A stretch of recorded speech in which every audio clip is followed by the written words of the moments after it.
음악이 우리 인간에게 주는 힘은 대단합니다. 음악만큼 우리 인간에게 강력한 영향력을 미치는 예술은 없을 정도입니다.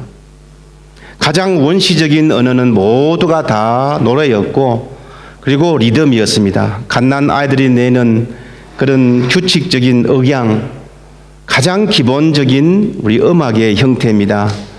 리듬이 규칙적이고, 그리고 두드러질수록 우리 인간은 흥이 나기 시작합니다. 왜 음악을 들으면 우리가 이렇게 흥이 날까요? 아마 음악이 인간의 가장 본연의 모습이라서 그런 것이 아니겠습니까?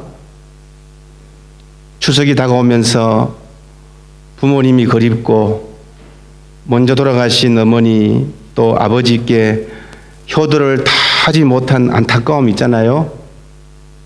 그러면 어때요? 불효자는 웁니다 라는 노래를 부르고 들으면 좀 마음이 위로를 받습니다.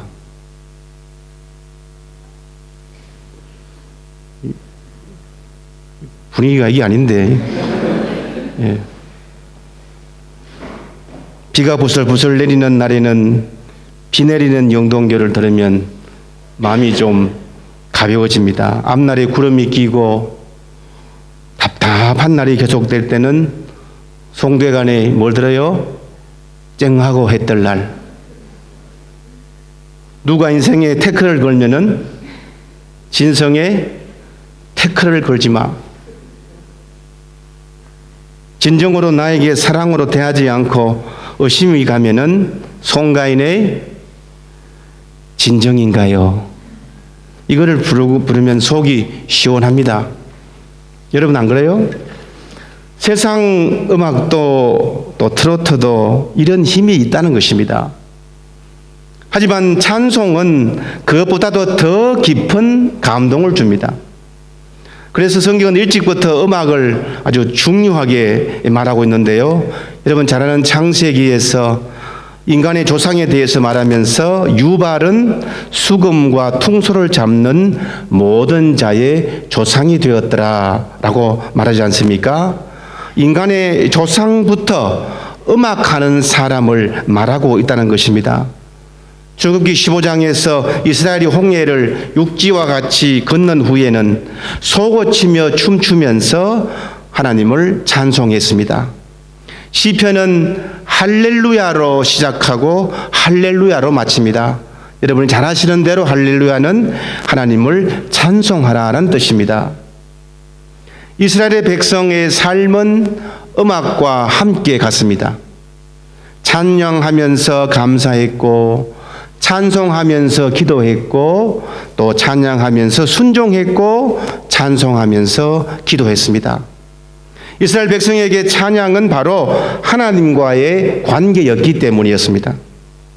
오늘 본문은 다윗이 찬양대를 조직하고 그 찬양대의 직무, 그것을 설명하는 그런 내용입니다.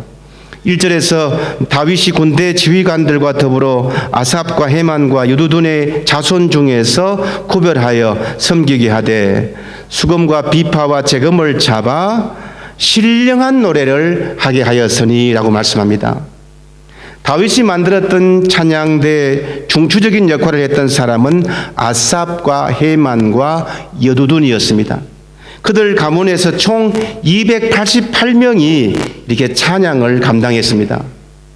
이들은 어떤 노래를 불렀다고 합니까? 신령한 노래를 부르는 사람들이었습니다.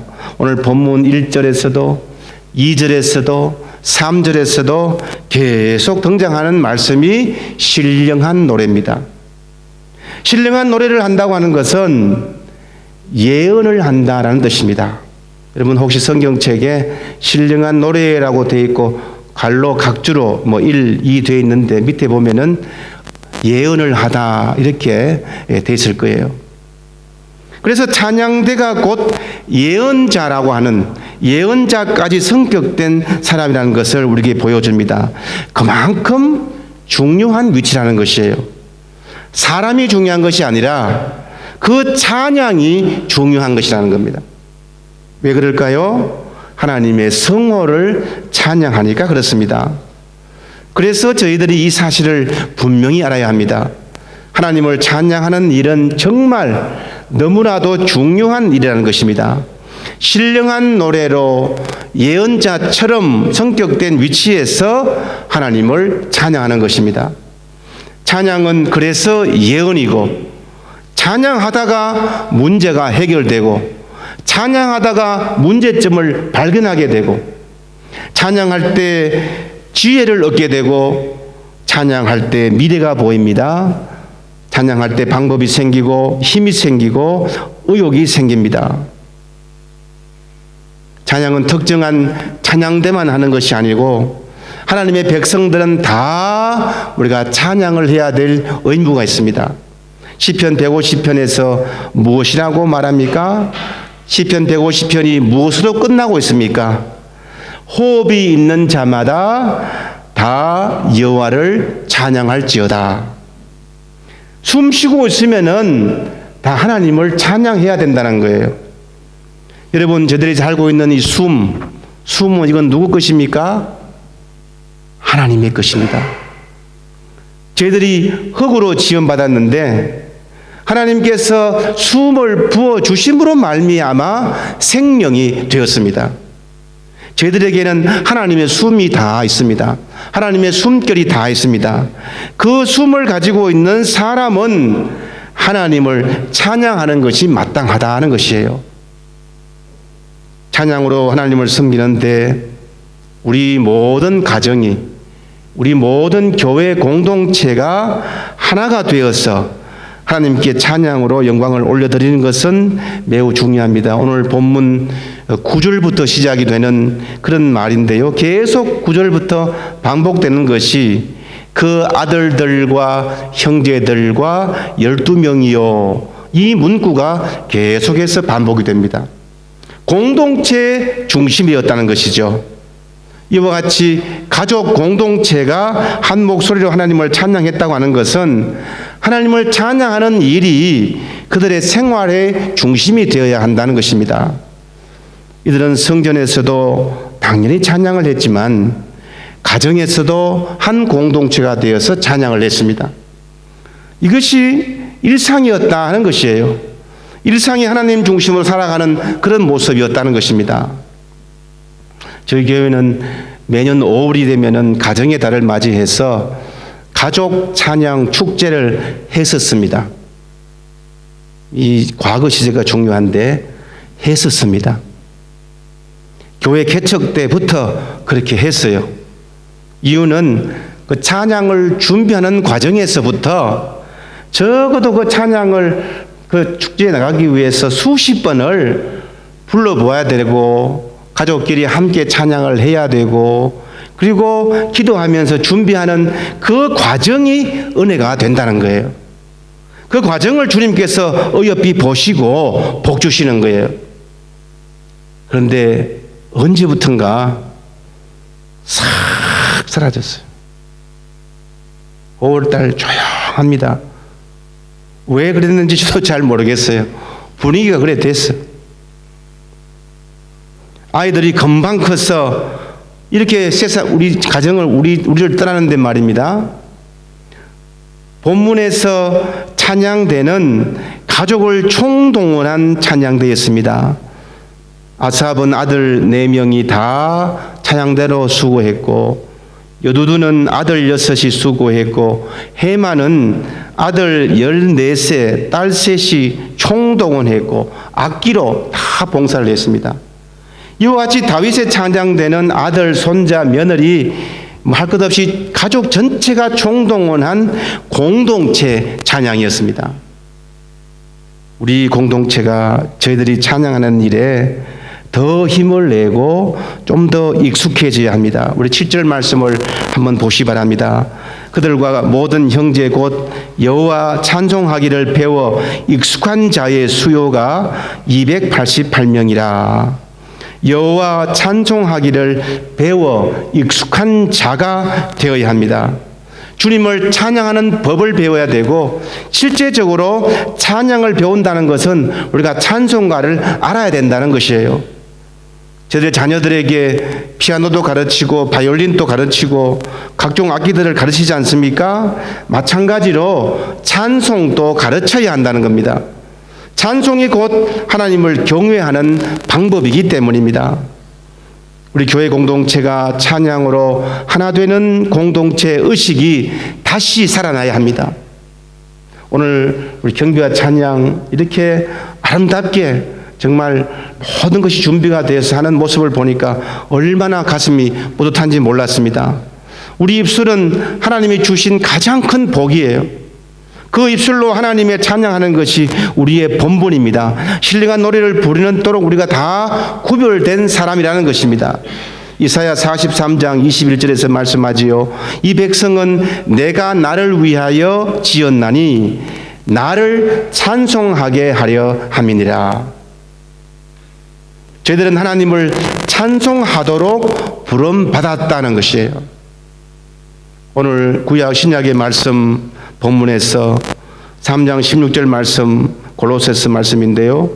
그리스도의 말씀이 너희 속에 풍성히 거하여 모든 지혜로 피차 가르치며 권면하고 시와 찬송과 신령한 노래를 부르며 감사하는 마음으로 하나님을 찬양하고 라고 말씀합니다.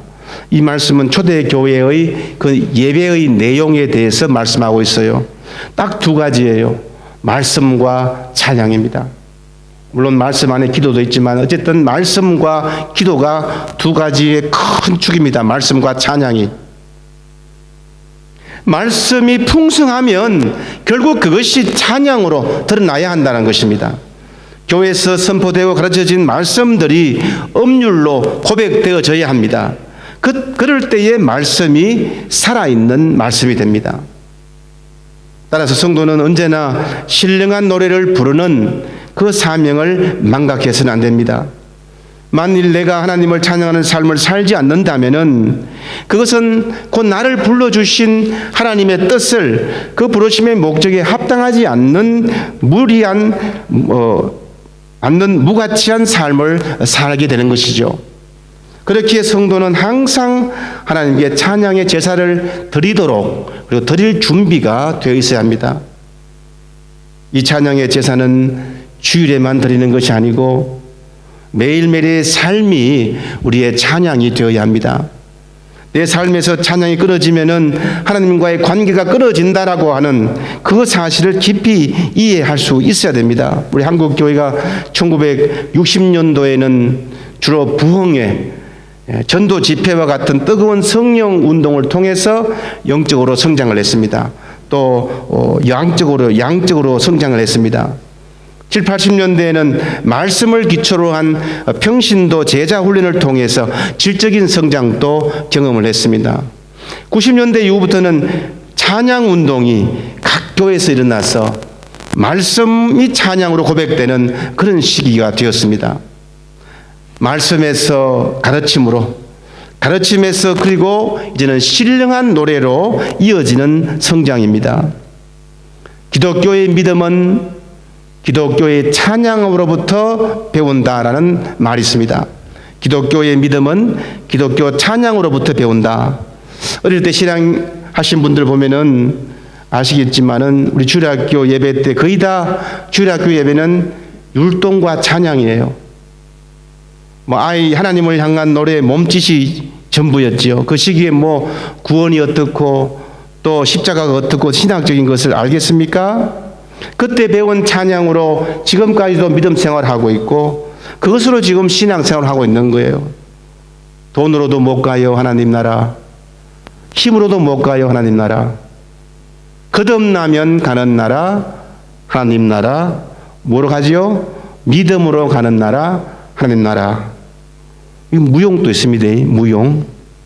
돈은 꼭 이렇게 하더라. 돈으로 믿음은 이렇게 하고. 그래서 믿음으로 가는 나라 하나님 나라. 지난주에 우리 현대교회 청소년 영어 캠프를 잘 마쳤습니다. 올해는 참 어려운 시기였는데요. 왜냐하면 이제 우리 학생들이 잘 참석을 못했어요. 학생들은. 코로나 이후에 학생들이 각종 캠프가 너무 많아요. 학교 캠프, 자전거, 음악. 그래서 거기에도 많이 가고, 특별히 또 가족 여행을 많이 갔었어요. 그래서 인원이 영어 성경부에 좀 등록을 적게 했는데, 그래서 현지교회 담임 목사님께서 우리 교회의 사역자들, 디아코니아 봉사자들이나 주일학 교사들을 초청해서 같이 이렇게 학생들하고 같이 수련을 개최했습니다. 운영자로서, 오거나이저로 참 난감했어요. 영어 실력도 다르고, 어떤 세대도 다르고, 나이도 다르고, 그죠? 모든 것이 달랐습니다. 그런데 감사한 것은 찬양으로 하나 될 수 있었다는 것입니다. 저녁 집회 때도 물론 찬양을 했지만은 각종 프로그램이 시작할 때 무조건 모일 때마다 찬양을 했습니다. 그럴 때마다 우리 모두가 하나가 될 수 있었고, 또 세대 간의 격차도 느끼지 못했습니다. 저희들이 다 하나님의 자녀인데 무슨 부끄러움이 있겠고 또 차이가 있을 수 있겠습니까? 찬양은 우리의 삶의 기초입니다. 오늘 신약의 본문의 말씀이 사실 이것을 말씀하고 있는 거예요. 본문이 시작하는 골로새서 3장에서 보시면은, 3장 1절에서 보시면은, 그러므로 너희가 그리스도와 함께 다시 살리심을 받았으면 위의 것을 찾으라. 저들이 다시 살게 되었습니다. 예수 그리스도의 보혈의 피로 새로운 생명을 얻게 되었습니다. 주님 때문에 새 생명을 얻었고 새로운 삶을 얻었다는 거예요. 이런 사람들이 해야 될 일 중에서 오늘 본문에서 말씀하는 겁니다. 그리스도의 말씀이 너희 속에 풍성히 거하며 너희 지혜와 피차 가르치며 권면하고 시와 찬송과 신령한 노래를 부르며 감사하는 마음으로 하나님을 찬양하고, 또 무엇을 하든지 말이나 일이나 다 주 예수 이름으로 하고 그를 힘입어 하나님 아버지께 감사하라. 감사하라. 여기서 강조하는 말씀들을 보세요. 말씀, 가르침, 노래, 감사, 찬양입니다. 말씀과 찬양입니다. 말씀과 찬양은 예배를 이룬 뼈대라고 말했습니다. 예배는 하나님의 말씀을 듣고 그 은혜를 감사하는 마음으로 찬양하는 것입니다. 찬양은 늘 감사와 연관되어 있습니다. 감사가 많으면 하나님께서 영광을 받으신다는 겁니다. 감사할 일이 있으면 반드시 찬양을 해야 합니다. 감사가 찬양이고 찬양이 감사예요. 이 찬양과 감사는 한 덩어리로 움직입니다. 신령한 노래는 기쁠 때만 부르는 것이 아니죠. 즐거울 때 흥이 나고 노래가 나오는 것은 당연합니다. 하지만은 인생에 어렵고 힘든 일을 만날 때, 불행할 때도 우리가 하나님을 찬양할 수가 있어야 됩니다. 1873년에 20세기의 욥이라고 불리는 스파포드 목사님께서 청령벽력 같은 소리를 듣게 되었습니다.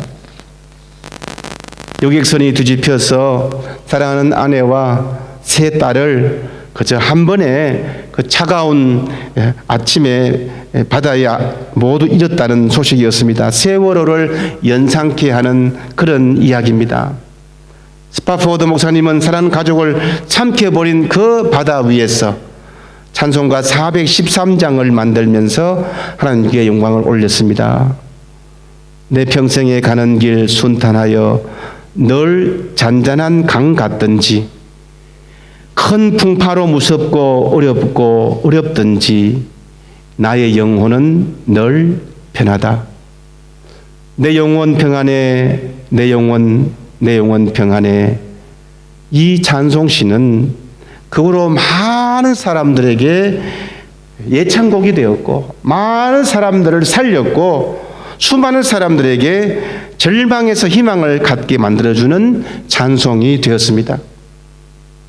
우리 찬양이, 저들이 하는 찬양이, 이런 찬양이 또 남을 살릴 수 있게 하는 찬양이 될 수 있기 바랍니다. 여러분 보시기에 보지는 마시고 우리 외국인이 한 분 계시는데 제가 아까 찬양주 잠시 물어보니까 어디서 왔냐 그러니까 잘은 안 들리는데 발코니에서 왔대요. 발코니에서. 보니까 저 위에서 듣고 지난주에는 우리 우크라이나 우리 아주머니 한 분이 잠시 왔다가 가고 했는데 뭔가 이렇게 교회에서 찬양이 있고 모임이 있는가 보다 싶어서 온 것 같아요.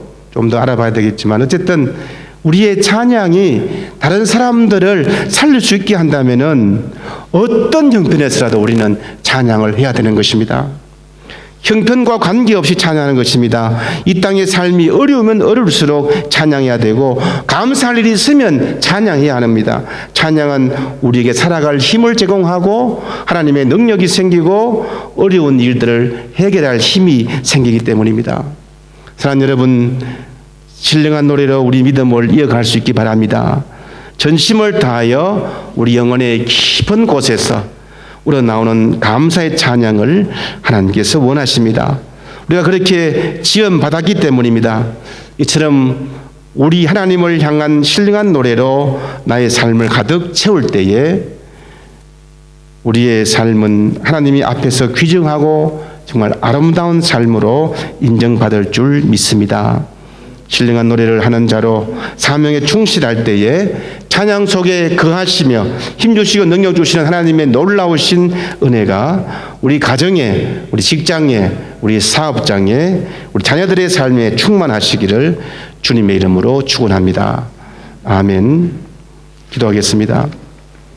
사랑이 많으신 하나님 아버지, 8월 마지막 주일 또 가을이 시작되는 이 계절에 말씀을 생각해 하시고 특별히 우리 인간의 본분인 하나님을 경외하며 찬양하는 일에 더욱 힘쓰겠다고 결단케 하시니 감사함을 드리옵나이다. 우리의 삶 전체가 찬양이 되며 신령한 노래를 부르는 자로 부름받음에 감사하며 주께 영광 돌릴 때에 함께 하시는 하나님의 은혜가 우리의 삶의 가정의 직장에 차고 넘칠 수 있도록 인도해 주시옵소서. 예수님의 이름으로 기도드리옵나이다. 아멘.